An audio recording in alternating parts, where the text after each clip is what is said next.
어떻게 보고 계십니까? 우선은 국가의 정보기관이 1년 넘게 매스컴의 중앙에 서 있다라고 하는 것은 굉장히 바람직하지 않다. 이 문제가 있다라고 생각을 하고요. 또 지금 현재 증거 조작 사건 같은 경우에는 지금 검찰이 조사를 하고 있으니까 이것은 결과는 법에서 판단할 문제지만 이러한 사태를 야기시켰던 것에 대해서는 지고화를 막론하고 저는 책임을 물어야 된다고 생각을 합니다. 그래서 이 법적인 문제는 법적인 문제고 또 책임은 책임의 문제이기 때문에 이러한 부분들은 철저하게 규명할 것은 규명하고 더 이상 그 국가정보기관이 그 언론의 중심에 있어서는 안 된다 하는 게 제 생각입니다.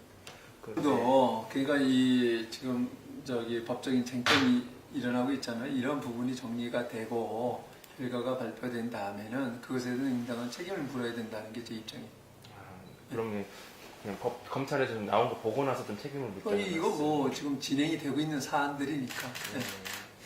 저는 일단은 안철수 현상이 새로운 정당으로 구현이 됐을 때 하고 또 지금 구태 정치의 상징같이 되었던 민주당이 그 후보를 냈을 때하고 합쳐졌을 때는 조금은 낫겠죠. 그러나 근본적으로 그 안철수 현상을 통해서 국민들이 바람은 이번에 신당 합당을 통해서 투영되지 않을 것이다. 이렇게 생각을 하죠. 그렇기 때문에 그 안철수 현상으로 대변되는 새정치는 구태 정치에 굴복을 하고 투항을 했다라는 얘기를 하는 거고요. 결과론적으로 그게 구태 정치잖아요. 내부적인 선거 때마다 정당이 이합 집산을 하는데 거기에는 어떤 정치가 지향을 하는 가치도 정강 정책도 없고 함께 합쳐서 야합을 해서 선거 전에 이기느냐 지느냐 하는 공학적인 정치공학적인 계산만 있는 거예요. 그러다 보니 국민들이 지금까지 이런 정치판에 대해서 혐오감을 느꼈던 거고 그러한 것들이 안철수 현상으로 나왔는데 지금 안철수가 그 짓을 하고 있단 말이에요. 그렇게 되니까 정말 국민들이 실망감이 이루 말할 수가 없는 거죠. 지금 보세요. 계속 합쳐놓고 그런 어떤 정강정책이라든 원칙이 서 있다라고 하면 그게 왜 중요해요? 자리 싸움이지 결과론적으로 5대5냐 뭐냐. 그러니까 정당을 만드는 데 있어 우리가 어떤 가치를 실현하기 위해서 어떤 정강정책으로 그 정당을 만들어야 되는지 하는 그 목표도 목적의식도 없이 만들었다는 게 그대로 드러나잖아요. 지금까지 저를 이 후보임에도 불구하고 그 자리에 앉혔던 것은 경기도 내에서 저만큼 규제에 대해서 아는 사람이 없는 거예요. 그러니까 그 이유는 제가 원톤 원치 않든 간에 우리 지역구인 가평, 양평, 여주는 세계에서도 가장 규제가 많은 곳입니다. 경기도가 규제를 받는 이유는 세 가지 이유가 있는데 전체적으로 첫 번째는 수도권이라고 하는 이유 때문에 받는 규제가 있고 두 번째는 군사시설 때문에 받는 규제가 있고 세 번째는 물 때문에 받는 규제가 있는데 우리 지역은 이 세 가지가 모두 해당이 되는 지역이에요. 그렇기 때문에 제가 국회의원이 된 이래 끊임없이 이 부분을 연구를 해왔고 물관리 정책 연구회라고 하는 걸 통해 가지고 여러 가지 시스템 개선도 노력을 해왔고 그래서 규제가 어떤 영향을 미치는지 또 이 규제가 왜 존재를 하지 않으면 안 되는지 또 이것이 없어지지 않으면 안 돼야 되는지 하는 부분에 대해서 누구보다도 많은 연구를 했고 또 끊임없이 노력을 해왔던 거예요. 그래서 경기도지사께서도 판단하기에 규제에 대해서는 그 정병국만큼 아는 사람이 없지 않느냐. 그래서 이것은 내 선거와 무관하게 그건 해결해야 될 거니까 그것은 푸는 방법도 제시를 해야 된다라고 생각을 했던 거고요.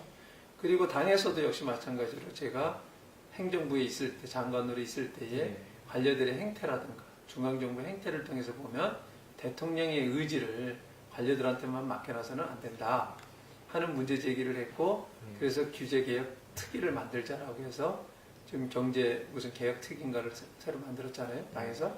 그래서 제가 제안을 해서 그렇기 때문에 이 부분에 대해서는 누구보다도 방법론이든 그 무엇이 문제인지 원칙적인 이론적인 측면이든 예, 제가 제일 많이 알고 있기 때문에 일단 박심이 없다라고 생각을 해요. 예. 믿고 싶은 거죠. 예. 만약에 그런 박심이 있어서 그 일말에 지금 나타나는 현상들이 작용이 됐다라고 하면 그것은 당을 망치는 행위다. 예. 이렇게 저는 생각을 하고요. 국민들이 그것을 믿게 된다라고 하면 또는 만약에 그게 사실이었다라고 하면 저는 선거를 해보나 마나다. 이렇게 생각을 합니다. 따라서 저는 박심이 없다라고 생각을 해요. 박심이 있으면 본선을 망친다. 이거. 예, 저는 그렇게 생각을 합니다. 예. 이제 국민들이 그렇게 우매하지 않아요. 따라서 정부가 작용을 하고 뭐 한다라고 해가지고 되지 않는다. 예, 결국은 박심이 있다라고 하면 그 민심이라고 생각을 하는 거고. 예. 예, 저는 그것을 뭐 그렇게 특별하게 작용했다. 그렇게 믿고 싶지가 않아요. 일단 믿고 싶지가 않고, 예. 그, 만약에 정말 그러한 부분들이 일말에 조금이라도 작용을 해가지고 남경필 의원이 나왔다라고 하면은 남경필은 남경필이 아니죠. 언론이 그렇게 만들었잖아요.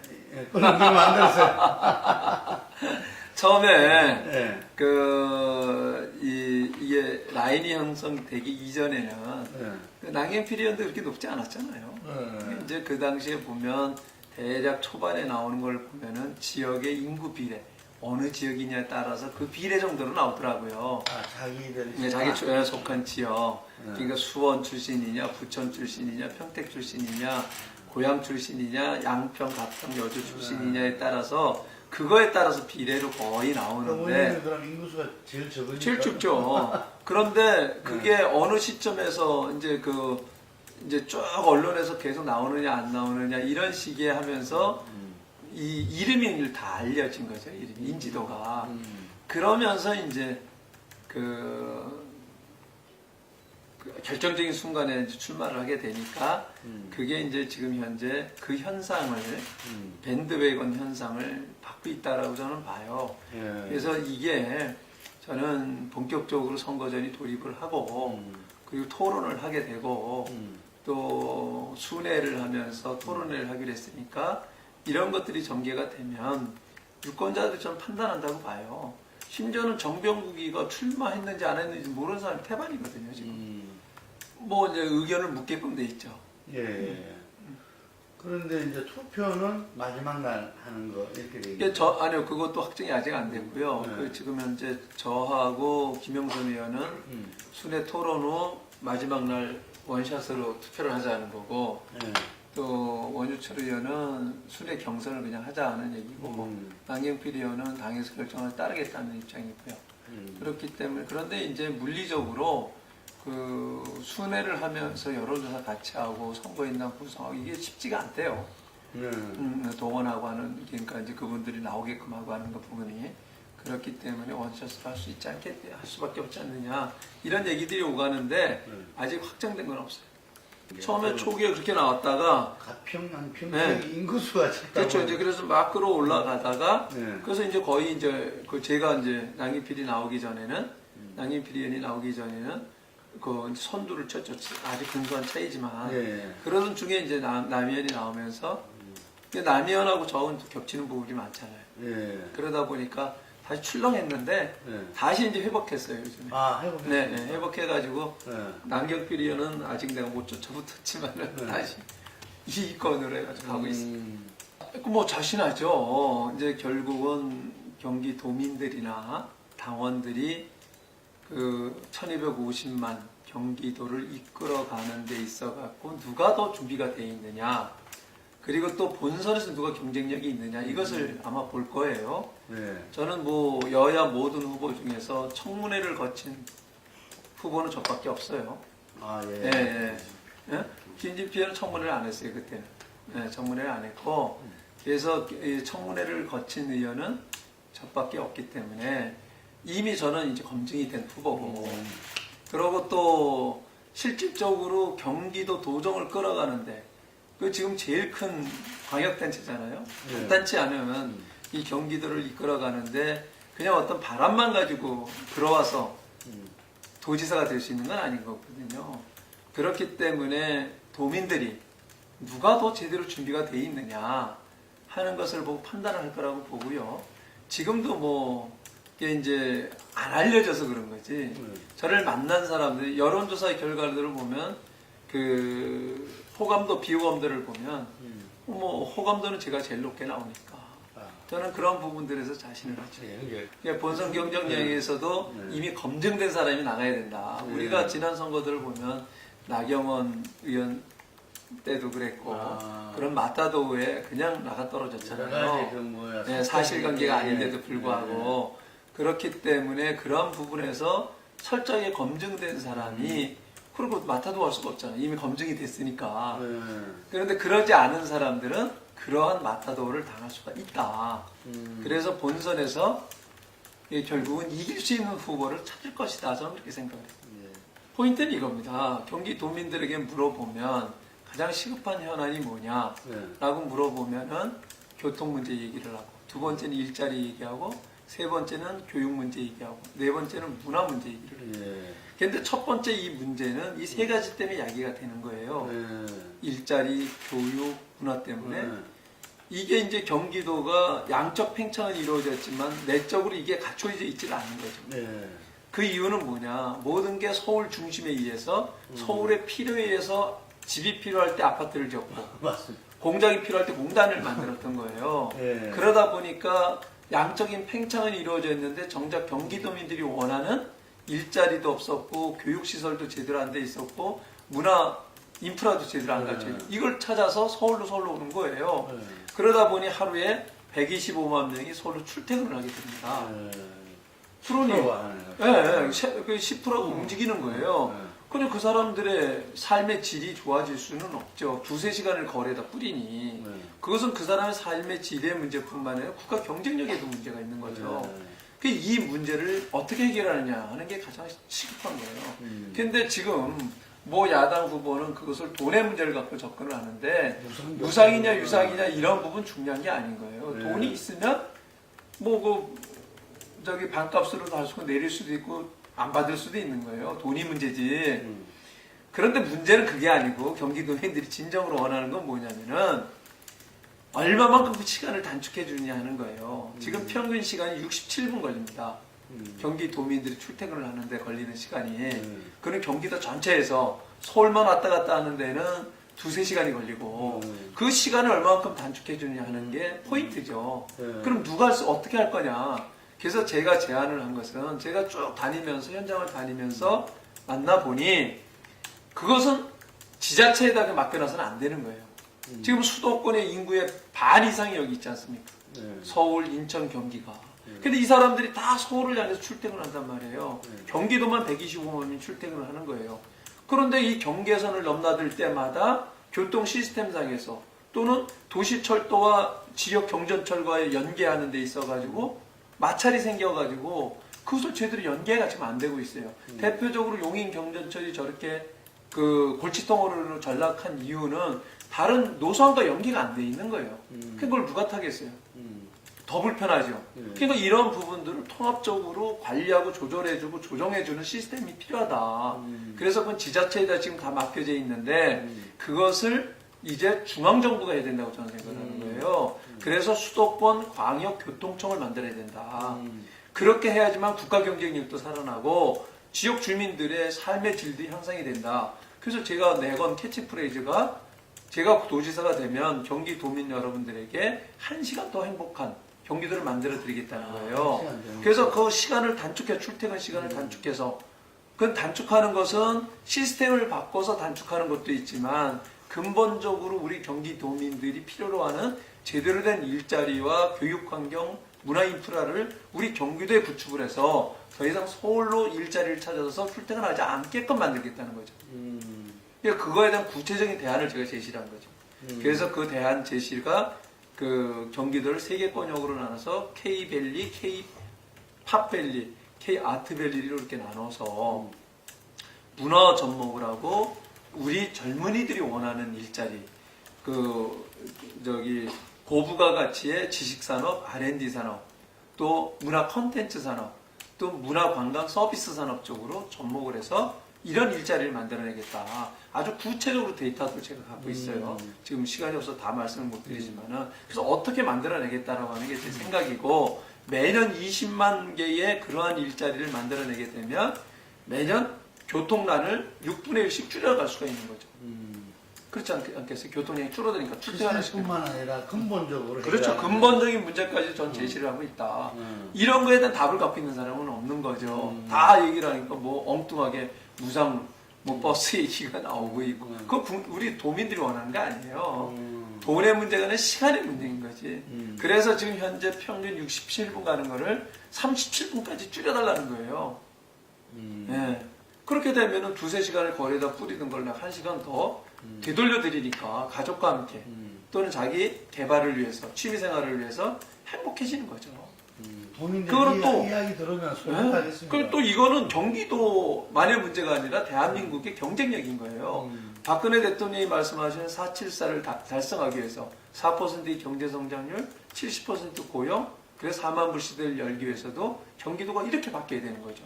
지금 대통령께서 규제는 암덩어리라고 했는데 수도권에 가지고 있는 규제 개선하기 쉽지 않습니다. 그거는 아무리 대통령께서 저러셔도 그런 의지를 갖고 계셔도 비수도권 의원들이 말을 안 듣는 거예요. 법이 바뀌지가 않아요. 그럼 그거는 그것대로 규제는 개선할 때까지 개선하더라도 그걸 뛰어넘는 산업이 우리 경기도에서는 필요한 거죠. 그게 다른 제조업이라든가 이런 부분은 공장총량제도 뭐에 다 걸려가지고 안 돼요. 그러나 지금 제가 말씀드린 그 고부가 가치의 지식산업이라든가 R&D 산업이라든가 컨텐츠 산업이라든가 교육 서비스 산업, 의료 서비스 산업 이런 부분은 규제를 안 받습니다. 지역적 규제를. 그러니까 이걸 뛰어넘을 수가 있다는 거죠. 그리고 또 우리 젊은이들이 원하는 일자리라고 하는 거죠. 이게 일거삼득을 가져올 수 있는 거예요. 이 정책. 이 전체를 좀 보면서. 네, 그렇죠. 제가 이제 문화체육관광부 장관을 하면서도 하고자 하는 일들이 있는데 그 부분에 대해서 이렇게 이 부처 장관이라고 해서 마음대로 할 수가 없어요. 그러니까 관계 부처들 뭐 예를 들어서 기재부면은 돈 주는 기재부라든가 관련된 지금 안행부라든가 교육부라든가 이런데 또는 국방부라든가 다 연계가 돼가지고 그 조율하는 데 굉장히 어렵더라고요. 그래서 제가 도지사를 한번 해봐야 되겠다라고 생각했던 부분들도 그렇게 해서 중앙에서 뭘 바꾸는 것보다 지자체의 장이 돼가지고 그 예산은 한정돼 있지만 한정된 예산을 가지고 모델링을 만들어가자.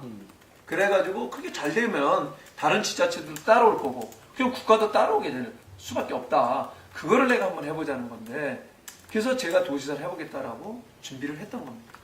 그러니까 그분은 이제 원내대표를 많이 준비를 했죠. 제가 그분하고 처음에 대화를 할 때 저보고 도지사 나가는 게 어떻겠느냐 그랬을 때 당신은 뭐 하려고 그러냐 그래서 원내대표를 하려고 그런다는 거예요. 저도 그 당시에 사실은 원내대표를 꿈꾸고 있었고 준비를 하고 있었는데 얘기를 들어보니까 저보다 훨씬 준비를 많이 한 거예요. 원내대표를.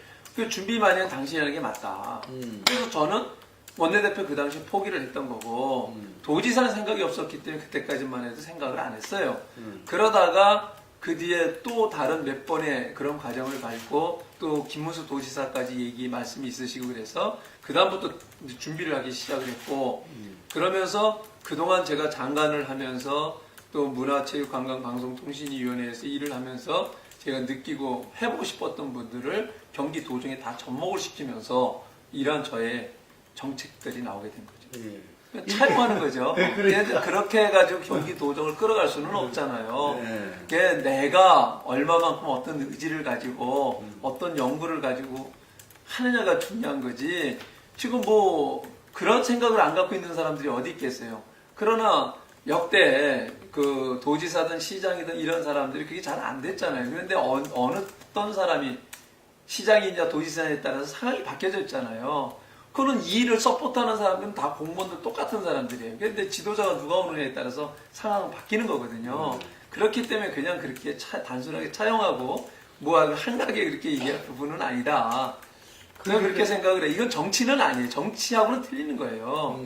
이거는 실행을 해야 되는 거예요. 실행을 해야 되는 데는 그런 어떤 가치와 철학을 갖고 있어야 되는 거고 거기에 대한 확고한 신념이 있어야 되는 거지. 남들이 얘기를 그거 좋네. 그것도 합시다.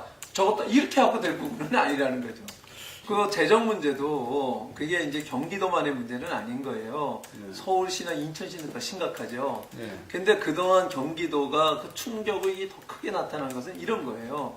그동안 경기도 수입의 54%가 부동산 거래세예요. 그러니까 부동산이 다 경기가 죽고 과거에 부동산 화랑을 할 때 그게 지방세로 됐는데 지금은 화랑이 된다 하더라도 과거만큼 빈번하게 부동산 거래가 이루어지지 않습니다. 따라서 세제 개편을 해야 되는 거예요. 지방세제 개편을. 이거는 그래서 수도권이 제일 재정적 타격을 보는 이유가 그겁니다. 부동산 경기에 영향을 제일 많이 받기 때문에 그래서 그 중에서도 경기도가 가장 많은 타격을 보게 된 거고요. 그래도 지금 그 부채를 보면 서울은 26조인가 그렇게 되죠. 20조가 하여튼 넘어요. 26조인가 그렇게 되고 경기도는 이게 인천은 경기도에 비하면 뭐 3분의 1도 안 되죠. 4분의 1 정도밖에 안 되는데도 불구하고 거기는 13조가 이미 넘었고 우리 경기도도 13조 4천억인가 그 정도밖에 지금 안 돼요. 그러니까 비교를 해보면 상대적으로 이제 나은 편이죠. 상당히 그 등치나 이런 거에 비해서. 그렇다 하더라도 그 재정 문제는 심각한 문제예요. 그래서 제가 계속 그 최고중진회의라든가 의청에서라든가 이 지방세제 개편을 하지 않으면 모든 지방자치단체가 도산할 수도 있다. 근본적으로 이걸 바꿔라 라고 하는 요구를 하는 겁니다. 일단은 그 맞는 말씀이고요. 지금 이제 예산 편성하는 과정을 보면 자체적으로 편성하는 것과 중앙에서 예속대학 편성하는 건 8대2예요. 다 중앙에 의해서 좌지우지되고 20%만 자체적으로 하게 되는 건데 이렇게 해가지고 지방자치 시대를 효율적으로 끌고 갈 수가 없다 하는 거죠. 그래서 그 우선 재정적인 그 상태를 최소한 그 근본적으로 목표는 6대4지만은 7대3까지는 끌어올려줘야 된다는 게 이제 첫 번째고요. 그렇지 않고서는 중앙에서 이걸 안고 있으면 안고 있는 대로 더더욱 문제는 더 야기가 돼요. 그래서 빨리 풀어주는 게 좋겠다는 거고요. 그 다음에 이제 여러 가지 지금 규제 문제들이 있는데 대폭 중앙의 어떤 행정적인 절차 문제나 이런 것들은 이제 지방정부로 이양을 해주는 게 맞다. 지금 보세요. 김상곤 그 교육감도 그러니까 출마 선언을 하면서 경기도민들이 무엇을 바라고 있는지 초점을 찾지를 못하는 거예요. 또 뭐 상대 후보를 내가 다 평가를 해서는 좀 그렇습니다만은 그 김진표 후보 같은 의원님 같은 경우에는 많은 행정 경험도 있죠. 너무 그런데 관료화되어 있어요. 그 관료적 시각으로는 이 경기도를 변혁시킬 수가 없죠. 그래서 이건 경기도를 변화시키고 바꾸려고 그러면 미래에 대한 명확한 비전이 있어야 되고 또 상상력이 있어야 되는 거예요. 그래서 패러다임을 바꾸지 않으면 이 틀 속에서는 더 이상 진전이 안 된다. 현상 유지다. 현상 유지를 해가지고는 박근혜 대통령이 주창을 하는 4.74 시대를 열 수도 없고 이것은 어디에서 열겠어요? 경기도가 아니면 가장 인프라도 잘 되어 있고 사람도 가장 많고 그리고 중국과 가장 큰 시장을 갖고 있는 중국 가장 가깝고 이 서울은 꽉 차 있고 더 이상 움츠고 달쓰고 할 수 없고 그럼 경기도가 만들어내야 되는 거예요. 그런데 그러한 과거의 아날로그 시대의 마인드를 가지고는 저는 안 된다. 이제 스마트 시대에 맞는 상상력과 문화적 리더십을 가지고 있는 이런 사람이 경기도를 책임져야 된다는 거죠. 지역 기반은 얼마든지 저는 이 지역 기반은 지금 우리 경기도민들이 이렇게 우매하지 않으세요. 사람이 필요하다라고 하면 경기도 출신 아닌 사람도 뽑잖아요. 그런데 이게 뭐 수원이다, 양평이다 이 차이를 따지겠어요? 그건 절대로 아니다. 이게 그 사람이 얼마만큼 더 실질적인 업적과 성과물을 갖고 있는 사람이냐.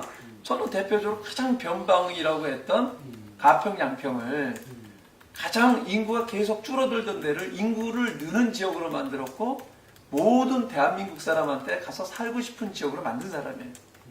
가장 규제가 많은 지역이고 낙후됐던 지역에서도 이런 성과물을 갖고 있기 때문에 저는 우리 경기도민들이 다른 지역의 사람들이 찾아서 오는 게 살고 싶어하는 경기도를 만들 자신이 있다. 가장 낙후됐고 열악한 가평, 양평도 그렇게 만들었는데 이 좋은 조건을 가지고 있는 왜 경기도를 못 만들겠어요? 저는 자신 있다 이렇게 생각합니다. 우리 경기도민 여러분, 참 그동안 고생들 많이 하셨습니다. 오늘도 여러분들은 하루에 2~3시간의 교통지옥 속에서 시달리면서 일자리를 찾아서 또 학교를 찾아서 문화생활을 향유하기 위해서 서울을 찾지 않으시면 안 됩니다. 이제 그 고리를 끊어야 됩니다. 여러분들과 함께 저 정병국이가 끊겼습니다. 어떻게 끊냐고요? 이제 여러분들 집 주변에 우리가 원하는, 우리 자식들이 원하는 좋은 창조적 일자리를 만들고 좋은 학교를 만들고 좋은 문화 인프라를 만들어서 더 이상 서울로 가지 않아도 되는 대한민국의 사람들이, 세계인들이 우리 경기도를 찾아오는 3.0 시대, 1시간 더 행복한 경기도 시대를 정병국이가 여러분들과 함께 열겠습니다. 감사합니다.